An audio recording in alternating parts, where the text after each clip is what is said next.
Genesis TV, God is our creator.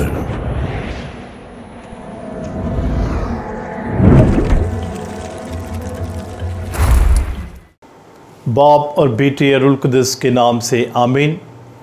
Genesis TV देखने वाले तमाम नाज़रीन को मैं दिल की अथा गहराइयों से खुश आमदीद कहता हूँ। मसीह खुदा मेरे अजीज़ों, आज मैं आपके साथ एक ख़ास मौजू पर गुफ्तगू करने जा रहा हूँ और ये मौजू है ईद पेंतिकोस्त। आए हम खुदावंद के ज़िंदा पाक कलाम में से तिलावत सुनते हैं और फिर हम इसके ऊपर बात करते हैं।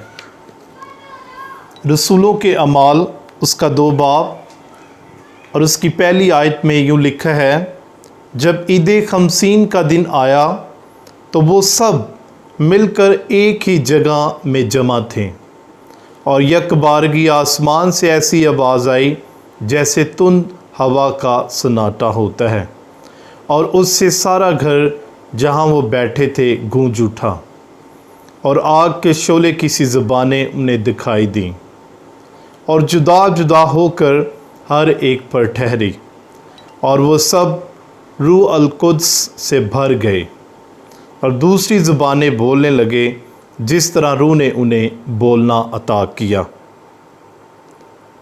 पाक कलाम के पढ़े और सुने जाने पर खुदा की बरकत हो। मसीह खुदा मेरे अजीज़ों, आज पाक माँ कैथोलिक कलीसिया और पूरी दुनिया के मसीही बड़ी खुशी और शादमानी के साथ ईद पेंतिकोस्त यानी रूह कुदस के नज़ूल की ईद मनाते हैं। मेरे अजीज़ों, पेंतिकोस्त का मतलब है 50वां दिन।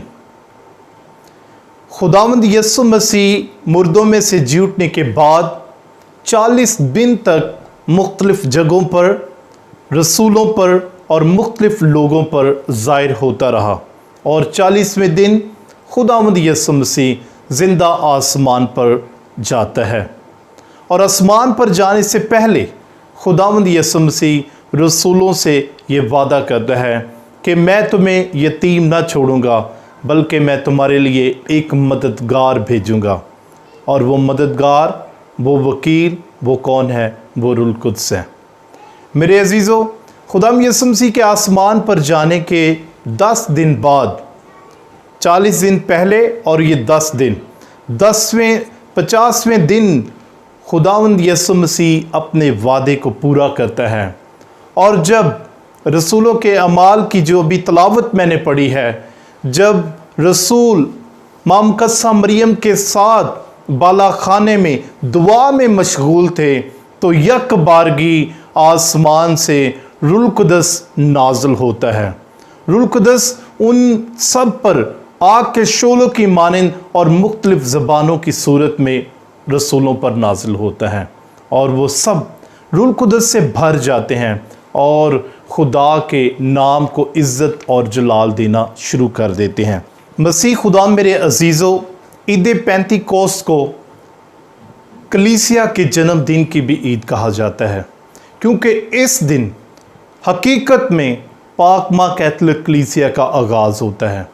जब रसूल रूह कुदस से भर जाते हैं तो वो रूह कुदस से मामूर होकर पूरी दुनिया में अंजील की बशारत के लिए निकलते हैं।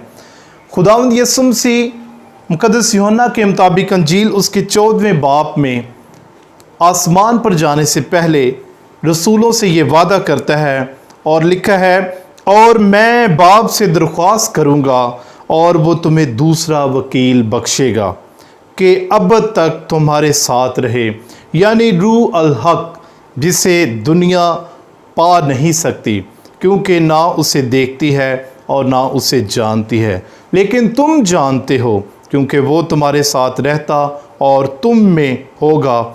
मैं तुम्हें यतीम ना छोड़ूंगा। आमीन। मसीह खुदा मेरे अजीज़ों, खुदावंद यीशु मसीह ने रसूलों को यतीम ना छोड़ने का वादा किया और उनके लिए एक ऐसा मददगार, एक ऐसा वकील उनको अता करने का कहा जो उनकी मदद करेगा, जो उनकी रहनुमाई करेगा और जो उनको उन तमाम बातों की जो खुदावंद से उन्होंने तालीम हासिल की उसको याद करवाएगा। खुदावंद यीशु मसीह रसूलों के अमाल की किताब में यूँ लिखा है, पहला बाब और उसकी 8वीं आयत में कि लेकिन जब रूह कुद्स तुम पर नाजिल होगा तो तुम कुव्वत पाओगे और यरूशलेम और सारे यहूदिया और सामरिया में बल्कि ज़मीन की इंतहा तक मेरे गवाह होगे। मेरे अजीज़ों, पाक कलाम जो है वो हमारी मदद और रहनुमाई करता है। जिस तरह रसूलों ने रूह कुद्स को पाया और पहले उन्होंने यरूशलेम में मनादी का आगाज़ किया, और पहले ही वाज पर जब मुकद्दस पतरस पहला वाज करता है रूह कुद्स के नज़ूल के बाद, तो 3000 लोग जो है वो बपतिस्मा पाते हैं, 3000 लोग मसीहत को कबूल करते हैं। ये कितना बड़ा खुदा के नाम को इज़्ज़त और जलाल है। मेरे अजीज़ों, जब रूह कुद्स रसूलों पर नाज़िल होता है तो उनका डर ख़त्म हो जाता है, उनका खौफ ख़त्म हो जाता है, उनकी नाउम्मीदी उम्मीद में बदल जाती है, उनके अंदर का जो खौफ होता है वो ख़त्म हो जाता है, और वो दिलेरी के साथ, जांफशानी के साथ, जवामर्दी के साथ खुदावंद के नाम को इज़्ज़त और जलाल देते हैं। वो अपने बालाखाने से बाहर निकलते हैं। रूह कुद्स हमारे ज़हनों को रोशन करता है, रूह कुद्स हमें तहरीक देता है, रूह कुद्स हमारे अंदर जज्बों को जो है वो और ज़्यादा उभारता है ताकि हम खुदा के सच्चे गवाह ठहरें। पाक रूह कुद्स हमें गवाही के लिए तैयार करता है कि हम खुदावंद यीशु मसीह के जिंदा जलाली कदूस कामों का बयान करें, हम उसके जी उठने की खुशखबरी को दुनिया में आम करें, हम खुदावंद यीशु मसीह की तालीमात को अपने किरदार, अपने अमाल से दूसरों तक फैलाएं। मेरे अजीज़ों, रूह कुद्स कौन है? पाक तसलीस का तीसरा अकनूम। रूह कुद्स पाक तसलीस का तीसरा अकनूम है, क्योंकि खुदावंद यीशु मसीह मुकद्दस मत्ती के मुताबिक अंजील उसके 28वें बाब की 19वीं आयत में फरमाता है कि जाओ और सारी कौमों को अंजील की मनादी करो, और जो ईमान लाएं उन्हें बाप और बेटे और रूह कुद्स के नाम में बपतिस्मा दो। मेरे अजीज़ों, हमारा ईमान है कि रूह कुद्स खुदा का रूह है। जब हम तकवीन की किताब पढ़ते उसका पहला बाब और उसकी पहली आयत में लिखा है कि इब्तदा में खुदा का रूह खुदा पानियों पर जुम्बिश करता था। और इसी तरह जब हम तकवीन की किताब के दूसरे बाब की 7वीं 8वीं आयत पढ़ते हैं, तो जब खुदा इंसान को तख्लीक करता है, जब खुदा इंसान को मिट्टी से बनाता है तो वो बुत होता है, मिट्टी का पुतला। और लिखा है, और खुदा ने इंसान के नथनों में ज़िंदगी का दम फूका। मेरे अजीज़ों, ये जो दम है ये खुदा का रूह हम में बसा हुआ है। इसके अलावा रूह कुद्स को मुख्तलिफ अलामतें हैं, जैसे कबूतर जब खुदावंद यीशु मसीह दरियाए उर्दन में बपतिस्मा पाता है तो वहाँ पर रूह कुद्स कबूतर की मानिंद खुदावंद यीशु मसीह पर आकर ठहर जाता है। इसी तरह रूह कुद्स को हवा भी कहा जाता है। रूह कुद्स आग की सूरत में रसूलों पर नाजिल हुआ, तो इसलिए रूह कुद्स की मुख्तलिफ अलामतें हैं। कहीं पर उसको रूह खुदा कहा गया, कहीं पर कबूतर की मानिंद वो नाजिल होता है, और कहीं पर जो है वो आग की सूरत में रसूलों पर नाजिल होता है।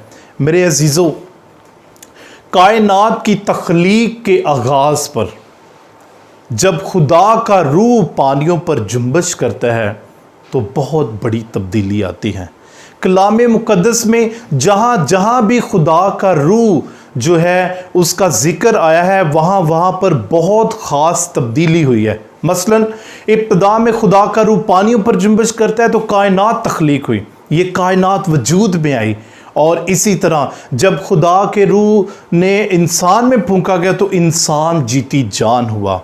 जब खुदा का रूह शाऊल पर ठहरता है तो वो आम जो साउल होता है वो बादशाह बन जाता है, और वही साउल जब खुदा की नाफरमानी करता है तो खुदा का रूह उससे जुदा हो जाता है। और जब खुदा का रूह दाऊद पर ठहरता है तो दाऊद बड़ी दलेरी के साथ, बड़ी बहादुरी के साथ जो है वो खुदा की बादशाहत को, यरूशलेम को कायम करता है। मेरे अजीज़ों, इसी तरह जब हम अहद जदीद को पढ़ते हैं तो हमें एक बहुत ही खूबसूरत वाक़या मिलता है।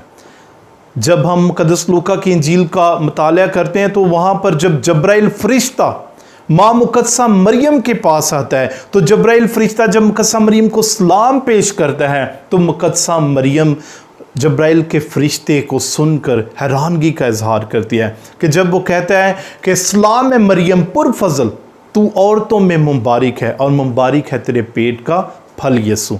तो मुक़द्दसा मरियम ये कहते हैं कि ये किस तरह होगा, तो फ़रिश्ता कहता है कदूस मलूद, रूह कुदस यानी खुद हक ताला की कुदरत तुझ पर साया डालेगी और इस सबब से वो कदूस मलूद खुदा का बेटा कहलाएगा। मेरे अजीज़ों, जब मुक़द्दसा मरियम इस सलाम को सुनती है, इस पैगाम को सुनती है, तो वो कहती है देख मैं खुदावंद की बंदी हूँ। मुक़द्दसा मरियम की ज़िंदगी में बहुत बड़ी तब्दीली आ जाती है। मुक़द्दसा मरियम खुदा की बंदी होने का इकरार करती है और मंसूबा नजात के लिए अपने आप को पेश कर देती है। और इसी तरह जो लोग मुक़द्दसा मरियम का सलाम सुनते हैं और जो लोग मुक़द्दसा मरियम को सलाम करते हैं वो रूह कुदस से भर जाते हैं। कैसे कि जब मुक़द्दसा मरियम अलिस्बात के पास जाती है और उसको सलाम करती है तो बच्चा खुशी से पेट में उछल पड़ता है और अलिस्बात रूह कुदस से भर जाती है। और लिखा है और वो रूह कुदस से भर गई और कहने के लिए लगी कि ये किस तरह हुआ कि मेरे खुदावंद की माँ मेरे घर आई। मेरे अजीज़ों, जब खुदा तकवीन इब्तदा करता है दुनिया की तो वो रूह कुदस से करता है, और जब हमारी मंसूबा नजात का आगाज़ करता है तो वो रूह कुदस से करता है। इसलिए रूह कुदस हमें तहरीक देता है। इसीलिए जब रूह कुदस रसूलों पर नाज़िल होता है तो वो तब्दील हो जाते हैं, वो दलेर हो जाते हैं, वो खुदावंद के कलाम को फैलाने के लिए बाहर निकलती है। यही रूह कुदस जब पौलुस रसूल को मिलता है तो उसकी ज़िंदगी भी तब्दील हो जाती है। वो शाऊल से पौलुस बन जाता है। वो पहले मसीहों का दुश्मन होता है, अब मसीहों का दोस्त बन जाता है। वो पहले मसीहों को अज़ियत देता है लेकिन अब मसीहों के लिए काम करता है, अब मसीह के लिए काम करता है। तो मेरे अजीज़ों, रूह कुदस जो है वो हमारी मदद और रहनुमाई करता है ताकि हम खुदा में आगे बढ़ें। मसीह खुदा मेरे अजीज़ों, नज़ूल रूह कुदस की ईद के मौका पर योएल नबी की वो पेशन गोई पूरी होती है जो उसने कहा। ये रसूलों के अमाल उसके दूसरे बाब की 17वीं आयत में लिखा है कि आखिरी दिनों में ऐसा होगा कि मैं अपना रूह हर बशर पर अंडेलूँगा और तुम्हारे बेटे और बेटियां नबूवत करेंगे और तुम्हारे नौजवान रोयते देखेंगे और तुम्हारे बूढ़ों को ख्वाब आएंगे, बल्कि मैं उन दिनों में अपने बंदों और बंदियों पर अपना रूह अंडेलूँगा और वो नबूवत करेंगे। मेरे अजीज़ों, ईद रूह कुदस के नज़ूल की ईद जो है ये हमारे लिए बहुत ही खूबसूरत पैगाम लेकर आती है।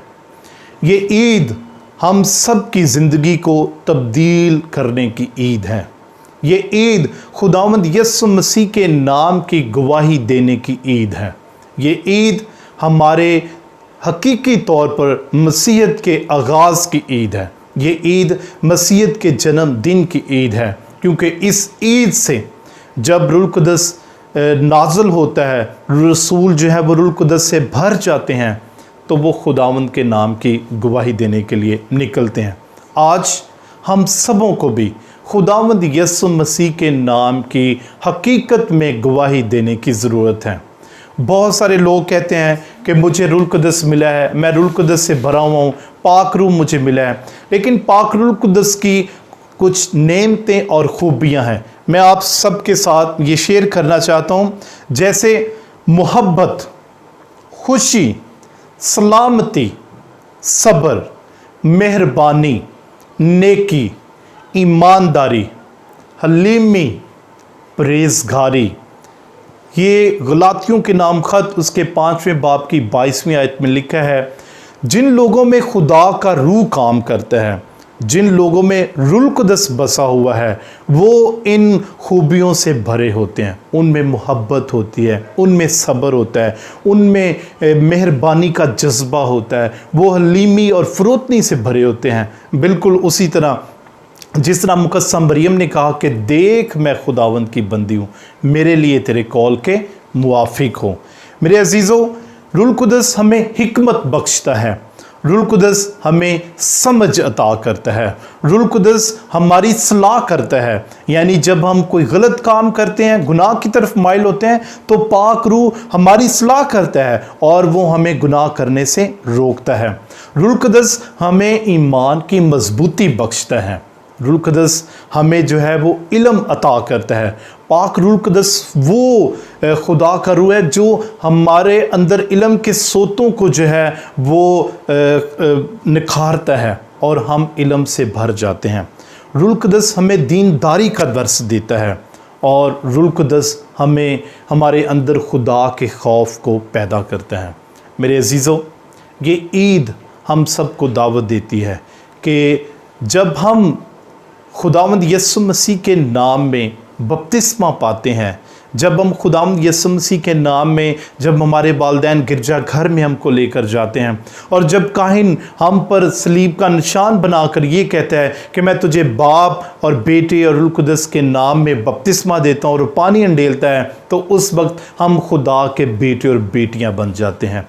जब हम इस्तिकाम का साक्रामेंट लेते हैं तो दरअसल उस वक्त हम रूह कुदस से भर जाते हैं। इस्तिकाम का साक्रामेंट पाक रूह कुदस के दिए जाने का साक्रामेंट है और ये साक्रामेंट हमें मुतहरिक करता है, हमें दिलेरी देता है कि हम पूरी दुनिया में खुदावंद यीशु मसीह के कलाम की गवाही दें। तो आएँ इस ईद के मौका पर हम ये अहद करें कि हम जितने भी मसीही हैं, जितने भी खुदावंद यीशु मसीह पर ईमान रखते हैं, हम जहाँ भी रहते हैं, जहाँ भी काम करते हैं, हम जिस ख़ानदान में रहते हैं, हम अपने ख़ानदान के साथ पूरी जहाँ पर काम करते हैं वहाँ अपने किरदार और अमाल से खुदावंद यीशु मसीह के नाम को इज़्ज़त और जलाल दें और अपने किरदार और अमाल से उसकी अंजील की बशारत को दुनिया में आम करें। तो मेरी तरफ से, जेनेसिस टीवी की तरफ से आप सबको ईद पेंतीकोस्त की खुशियाँ बहुत बहुत मुबारक हों।